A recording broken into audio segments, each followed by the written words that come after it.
Hello, everyone.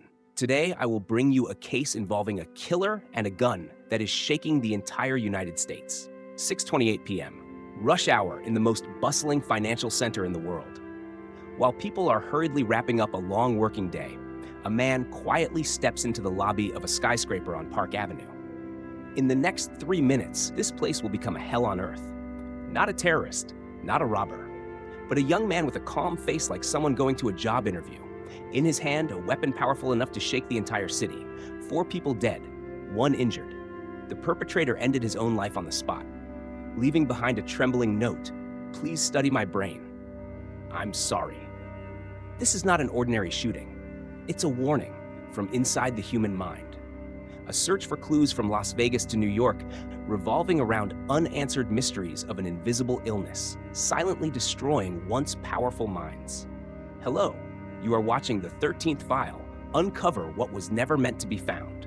Before we start the case, don't forget to support me by liking, subscribing, and hitting the notification bell to follow more thrilling cases. Thank you so much. Now, let's dive into the case. The 345 Park Avenue skyscraper, located in Midtown Manhattan, is one of New York's most prestigious addresses. It houses giants like the NFL, Blackstone, KPMG, and Rudin Management. Every evening, thousands of people pass through the lobby, each heading in their own direction with their own story. But on the evening of July 28th, 2025, around 6:25 p.m., a figure suddenly separated from the familiar crowd. He walked into the forecourt of the building, carrying a weapon. Surveillance cameras captured him, tall build, holding a gun, wearing a bulletproof vest, with a composed look as if he were heading to a meeting. His true identity was revealed: Shane Devin Tamura.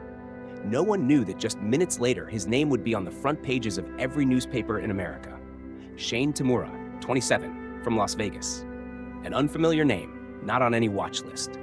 But when his past records were reviewed, faint and forgotten clues were found. Tamura had twice been taken in for psychiatric observation in Nevada due to signs of panic and delusions, most recently in 2024. However, those times were deemed not serious, and he was released after a few days. Shane had no criminal record, no fights, no history of violence, but those who had interacted with him all shared the same impression. He spoke very little, always seemed to live in his own world, a world full of unrest that no one else could enter. Notably, Shane had been a football player at a small university in Nevada. During his playing time, he suffered at least 3 concussions. After each one, his psychological state noticeably changed: irritable, insomniac, prone to sudden depression. In 2025, Shane quietly left his small apartment in Las Vegas without telling anyone. He drove over 40 hours to New York, covering more than 4,000 kilometers. In his trunk was a semi-automatic M4 rifle legally purchased the year before. Throughout his journey, Shane never stayed anywhere for too long. He rested at gas stations, ate quickly, and constantly turned on GPS. A truck driver who met him at a rest stop described he was staring into space as if talking to someone, but there was no one there. At 6:28 p.m., Shane entered the lobby of 345 Park Avenue, and seconds later, chaos erupted. Tamura pulled out his gun and fired. The first bullet hit officer and security guard Didarul Islam, who collapsed instantly. Screams echoed throughout the lobby. People ran in panic and disorder. Tamura didn't stop. He rushed to the elevator, pressed the button to go to the 33rd floor, hoping to find the NFL office, but ended up at the real estate firm Rudin Management. There, Shane stepped out and continued shooting. Julia Hyman, a young employee holding a cup of coffee walking down the hallway, became the second victim. Then Aland Etienne, the floor's security guard, and Wesley LePatner, an executive at Blackstone, who arrived early to prepare for a meeting with investors. In just over 2 minutes, Shane plunged the entire 33rd floor into deadly silence. Finally, he ended his own life. The night before the incident, heartbreaking information was recorded about the 4 victims. Julia Hyman had sent a message to her boyfriend: "I have a surprise to tell you after work. See you at Central Park." That message was never read. Aland Etienne, a longtime security guard, told his colleagues he planned to retire in September. "Enough. I want to spend time with my newborn granddaughter," he said as he showed them her photo. Wesley LePatner had sent a final email at 6:42 a.m. to her husband. Today is the big day. I'll do my best. She was a candidate for the highest executive position in the corporation. That email was never replied to. Didarul Islam, the first guard shot, was a dedicated officer who had retired early due to a knee injury. He worked the morning shift here to help pay for his daughter's college tuition. All 4 victims had their own unfinished plans, which they never got to fulfill. Police found a piece of paper in Shane's pocket, a 3-page letter with the phrase repeatedly emphasized, "Study my brain, please. I'm sorry."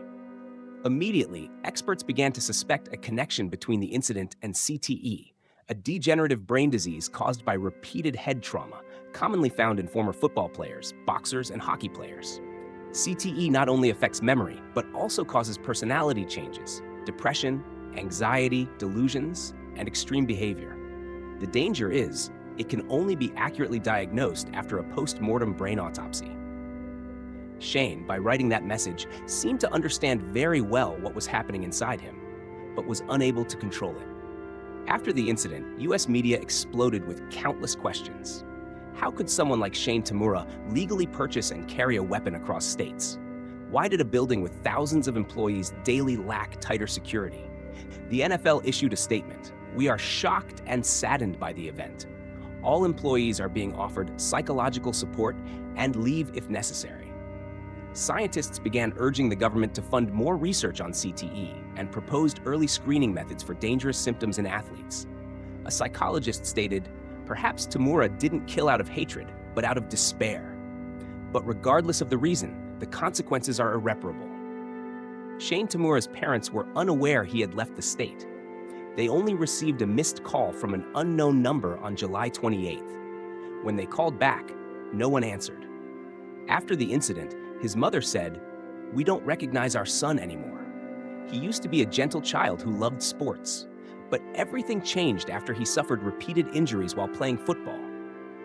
His father said only one sentence, "I don't know when my son died, when his heart stopped beating or when he stopped being himself." The shooting at 345 Park Avenue was not merely a random tragedy.